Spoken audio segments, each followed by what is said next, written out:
Hi, I'm Jeff Farnwell, Director of the MBA program at Rockford University. About 18 months ago, the Rockford Chamber of Commerce set out to make networking easier in Rockford by identifying area people you should know in business. Currently, 41 people have been recognized and celebrated as one of these people. This series of talks, held at Rockford University, was designed to provide a vehicle for the public to hear from and learn about each of the people you should know. I hope you enjoy this talk. If you would all turn off your phones, that would be great. I'm going to introduce Karen Brown. Thank you so much for being here. Karen has over 20 years of professional human resource experience and knowledge. Although her experience has predominantly been in healthcare, Karen's background also includes manufacturing, human services, retail, and education. She is currently the Vice President, Chief Operating Officer for OSF St. Anthony Medical Center here in Rockford. Karen has a Master of Business Administration degree from NIU in DeKalb. She holds professional certifications through the American College of Healthcare Executives. She is a fellow. Society for Human Resource Management as a Senior Certified Professional, and Human Resource Certification Institute as a Senior Professional in Human Resources. She is a member of the Society for Human Resource Management, American Society of Healthcare Human Resources Association. You did great. American College of Healthcare Executives, and the Rockford Area Society for Human Resource Management. You're a busy lady. It's only an hour, right? I know, right? I know. If I can get through this, I can get through anything. Karen is chair of the board for the Northern Illinois Workforce Alliance, formerly the Workforce Investment Board, co-chair of Process Analysis Team for Transform,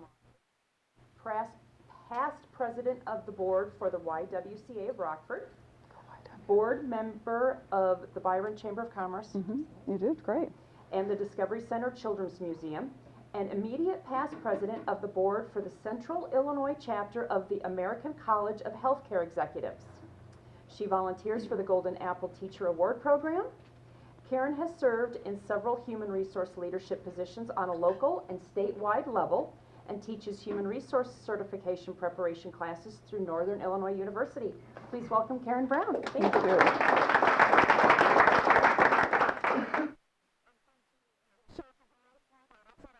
My boss, but you did, so I appreciate that. And I'm sorry to my Rockford University alum and fellow folks here, but my husband is an alum. So if that helps, you know, I'm an honorary one for that. But what Michelle didn't say is that I'm actually also trained as a black belt in the Six Sigma world. And so I love data. But you'll indulge me today because today their presentation is going to have a lot of rich data. I think that it really helps us to find solutions and really to help guide us to the best outcome. So the future workforce of Rockford, will there be enough workers, is really part of a dialogue around the future workforce of Rockford. And I'll preface my information by telling you that I am not a statistician, and those of you who know me know that, and I'm not a labor economist. So if you want more detailed information, certainly talk to the folks that are more technical in this area. But what I am, though, and Michelle told you, is a business person and a resident in this community. I am the chair currently for the Workforce Investment Board, the Northern Illinois Workforce Alliance. I'm a volunteer for Transform Rockford, and I represent a large employer, OSF St. Anthony Medical Center. In the many discussions that I am privileged to participate in, one of the topics that frequently comes up is workforce and jobs. Do we have enough jobs? Do we have the right workers? Do we have the right skills in the workforce? How many do we have today? What do we need in the future? So my hope is really that you will learn a few things about our situation in the Rockford area and understand then that there are actions that we should be taking. And I do definitely welcome and encourage your participation today and participation in part of this dialogue. So with that, yay, it's working. This is good. All right, so this is a view of what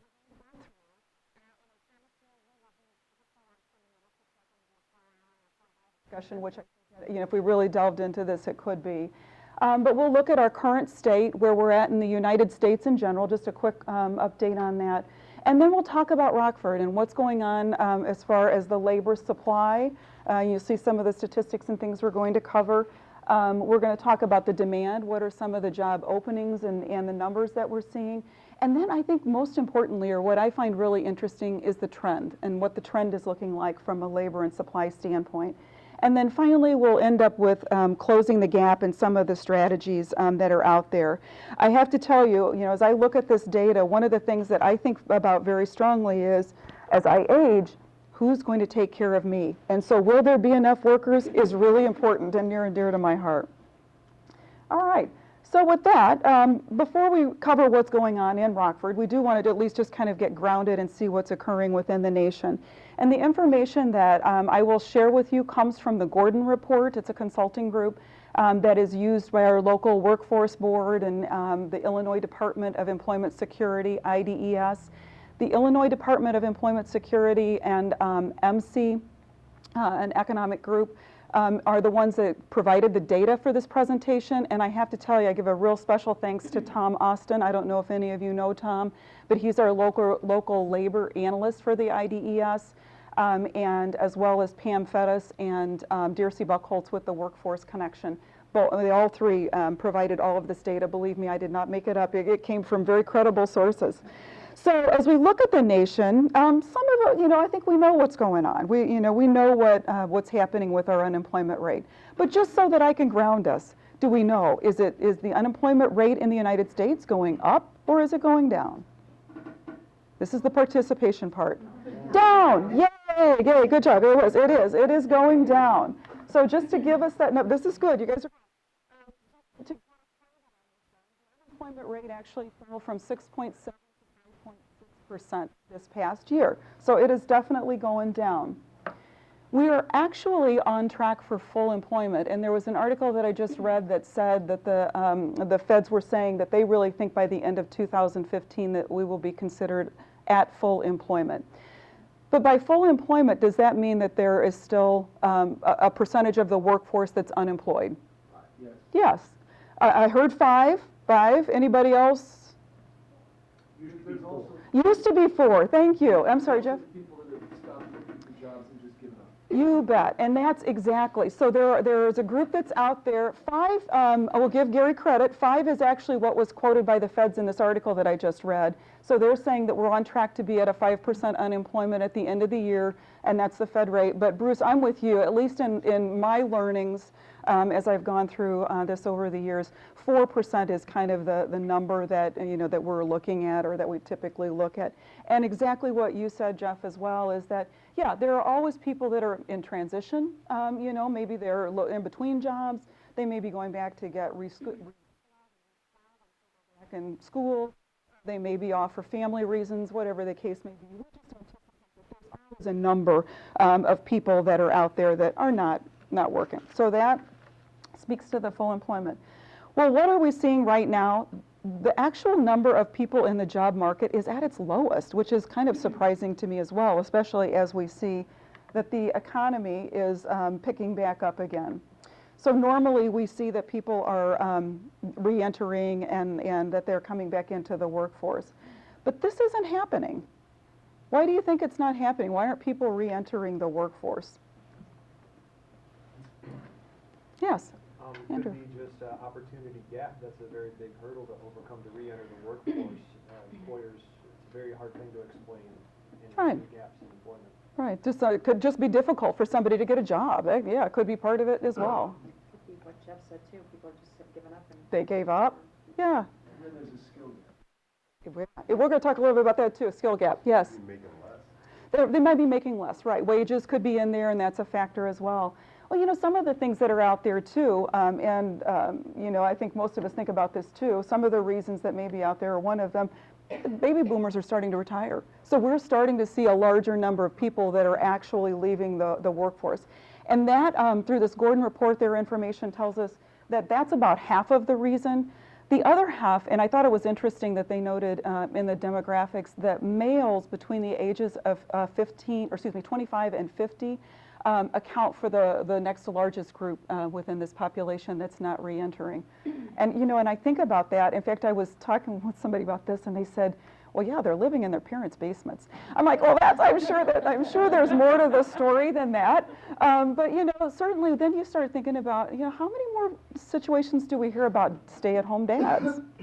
You know, those kinds of things are happening, or, you know, going back to school and some of those reasons that may be out there. Somebody else suggested as well, returning military. You know, we're starting to see people again coming back. So that may be a lot of the reason why that's out there. Oh, was there another one too? Incarceration. That's another reason, exactly. Especially if those numbers are going up, then that would be another, you're right, another good reason, Chris.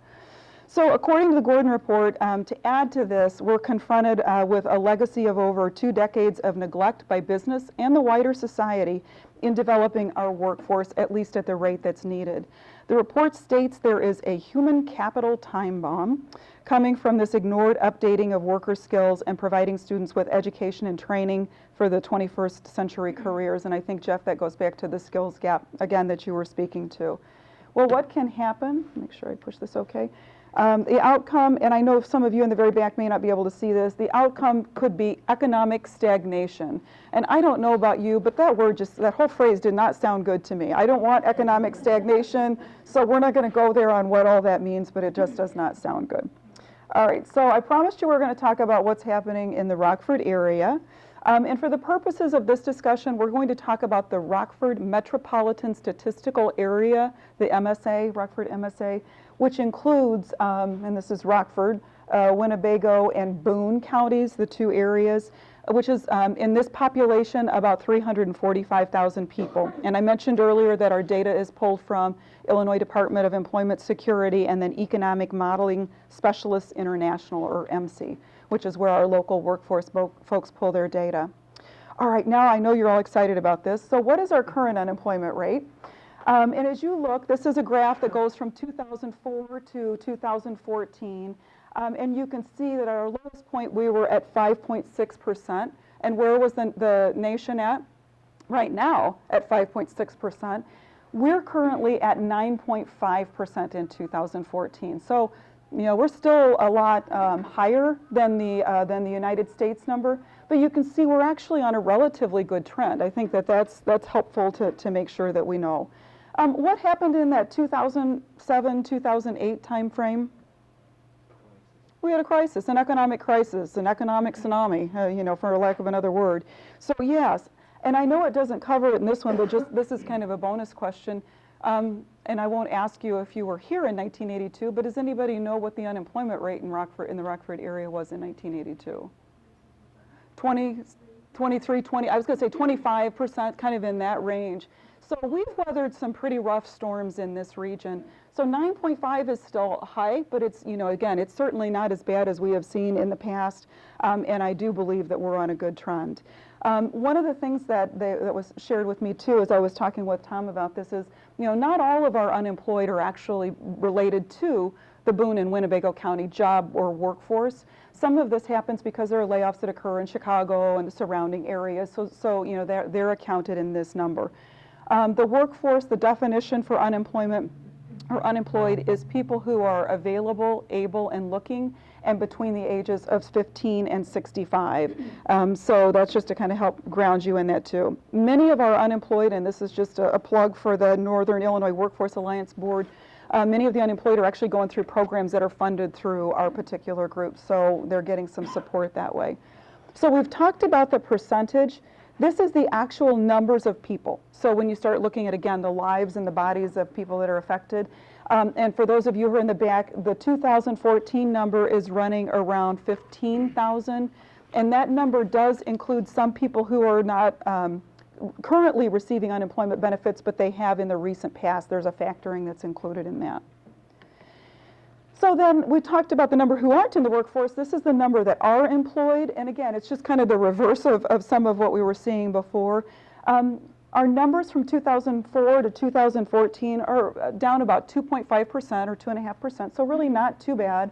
And somewhere around that 146, 147,000 people that we have in our workforce, just to give you a general idea. Somebody mentioned earlier about wages and the impact. This isn't really factored into any of just the unemployment and the numbers. We haven't really even scratched the surface for that. So that's the supply side. Let's talk about demand. I knew you were going to ask about that. So how many jobs do we have available, and what skills do they require? And where are the jobs? Because that's an important thing as well. So if I look at the number of job openings, the group pulled for me, there's a web crawler that's used that they pull to see how many jobs are posted online. And just, maybe you know, but how many jobs do you think right now are available online? In Rockford? In Rockford area, yeah, Rockford MSA. 350? 1,600? 351. 351. You guys are like, I feel like the price is right. That's just what I was going to say. I feel like I'm giving away the new car or something. I have to tell you, if I was guessing at this point, those are all numbers that I would have included in this ballpark. Remarkably, there were 5,500 full-time jobs or 5,400 full-time jobs that were posted. And that, if you think about it, that is really just, again, what the IDES folks pulled from their web crawler. I have to believe that there are many jobs that are out there in employers' data banks that weren't posted through this process, and so that there are some other opportunities out there. Tom, of course, coached me very well, and he said that some of these could be duplicate jobs. There's sometimes where you might have a few, but I don't think that. And he said it's not a material number by any stretch of the imagination. So again, about 6,500 total jobs that are posted within the MSA that they were able to pull, and the large majority of them are full-time. So I was surprised. It impressed me, and I, like you, I really had a much smaller number in my head. So if we have about 6,500 jobs, or even, again, 5,400 full-time, and how many people did we have unemployed?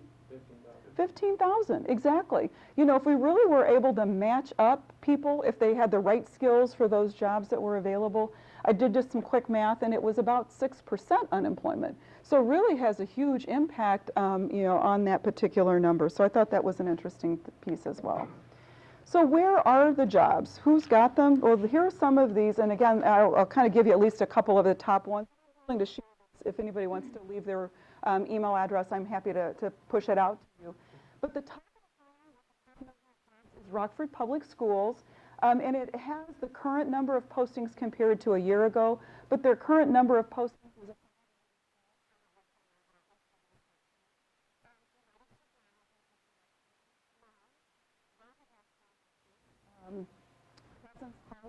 and they run like Cormer, if you didn't know that before.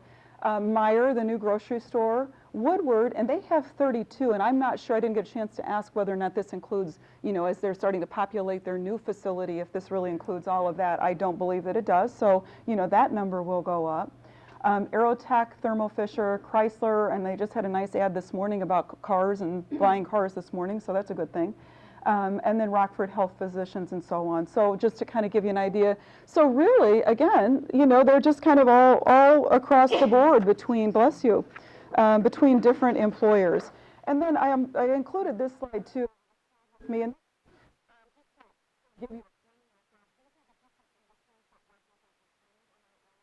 and I think the takeaway from that is it's not like a dominant piece of any pie. A really nice distribution of different industries that our workforce works in. Are they, they skilled? Are they, what kind of areas are they in? The top one, again, for those of you who might not be able to see it, is transportation and material moving occupations. That is about 854 of those jobs. So I didn't look, and I don't have the opportunity to look into a lot of detail at this point, but I can't imagine that those are highly skilled. I'm sure there are some skill requirements for them, but those are, I think, probably some pretty open positions. Office and administrative support occupations are the next one. Sales and related occupations, healthcare practitioners, I'm not surprised about that. Production, and then it goes into architecture and so on. Again, there certainly are some skills and some requirements, but it really appears as though there's just a nice variety of different types of jobs. And, as an employer, and I think all of us as business individuals, may see our unemployment numbers and say, well, hey, there's a lot of people that are out there, but we know that they may not be the right match that's out there. So skills gap definitely is, I think, a big part of the problem. So we've talked about supply, we've talked about demand. There are jobs that are out there. And so I know this is the moment you've all been waiting for. This is a forecast that Tom and his team did for us just to get an idea. And again, he would tell you there are a lot of qualifications or qualifiers that are added on this. But the top line, the red line that's coming from the top and going down, is the supply group. And then on the bottom, the blue that's going up is the demand. And if you look at that, it goes out to 2024, which really isn't that far away. You know, time seems to move a little bit faster for some of us. So at some point out there, past that white bar at the end, those two lines are going to intersect. And so we will be at, according to this, at a break even, or, we're going to certainly intersect down the road if we're on the same pace and we don't have an economic tsunami and, and all things considered continue.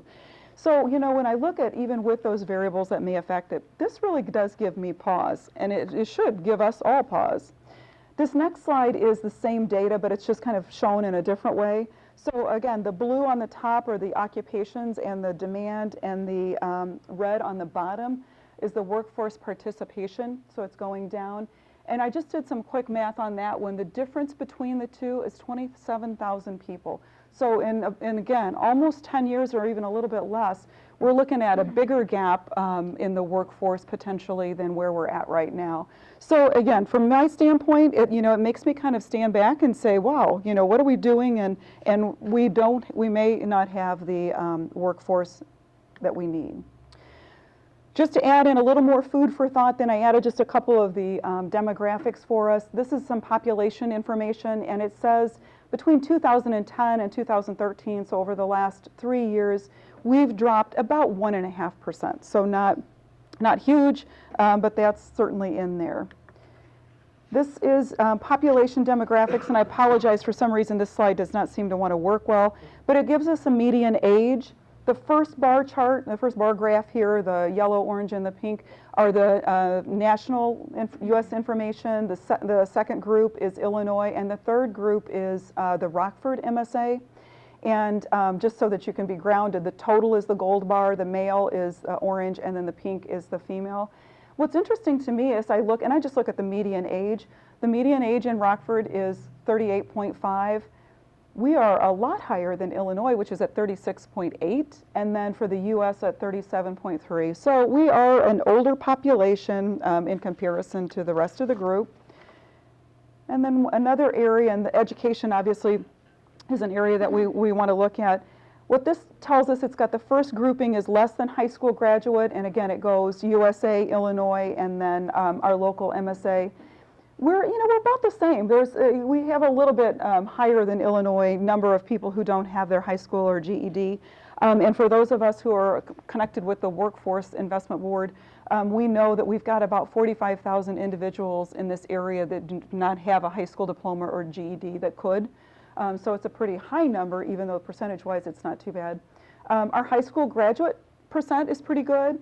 Some college or associate's degree is pretty good, but our bachelor's degree amount really is pretty low, and I think most of us are aware of that. I did just see a report that actually started to break down that information even more by minority, so by minority categories, so I think there's some opportunities there for us. So knowing all this and considering it all, what should we be doing? What are some of the strategies that we should be considering? Well, I think first and foremost, we really need to look at how can we retain the people we have and grow our own. There are a lot of committed and loyal people in the Rockford area, and I think our focus can really be on that group. How do we develop them? How do we include underrepresented individuals and areas of population in our workforce? How do we attract here? How do we bring people back? And we've all seen a lot of the programs that are out there about bringing people back to Rockford. I've talked to individuals who have come back, and it's an exciting thing, and it really is a good thing. How do we bring new people here? And there are a lot of groups that are engaged with making sure to connect with them, showcasing some of the good things that are out there. But certainly I think that's one of the primary areas of focus that we can have. If there is opportunity, we need to be making sure that people know that so that they can come back here. How do we then close the skill gap on education and and training. I think that's, again, a lot of the things that we're focused on with the Northern Illinois Workforce Alliance Board. I mentioned GED. Our group has put together and had been working on, or has been working on, getting people through the GED pipeline, because we know that getting them through that pipeline gets them to that next step of additional education, and including, coming to Rockford University and some of our fine programs that we have. We also have a lot of programs. One that the Workforce Alliance Board had helped with in healthcare was helping to train nurses through the pipeline. So, if they had their CNA and were incumbent workers, they help provide some grant funding and help us to go ahead and get them in to become registered nurses. So those are some of the things that we can do to continue to really move that forward. We really do need to effectively use our groups together. And speaking of our groups, there are a whole group of individuals and people who are without a doubt very talented and committed people, and who have we have very strong programs. We do have limited resources that are out there, and we do a good job with what we have, but I think to be even more effective, we really need to again, partner and align all of this group. Consider participating in some of the collaborative regional programs that we have out there. We really, again, can use every one of us to do that. The list here is just a small group, or a small list of folks. There are a lot of other organizations that are out there. So with that, I would open it up for any questions that you may have. Hopefully I didn't inundate you with data, and your eyes didn't cross too badly. I appreciate, you know what, and I can go ahead and turn the lights on now too, because I want to make sure we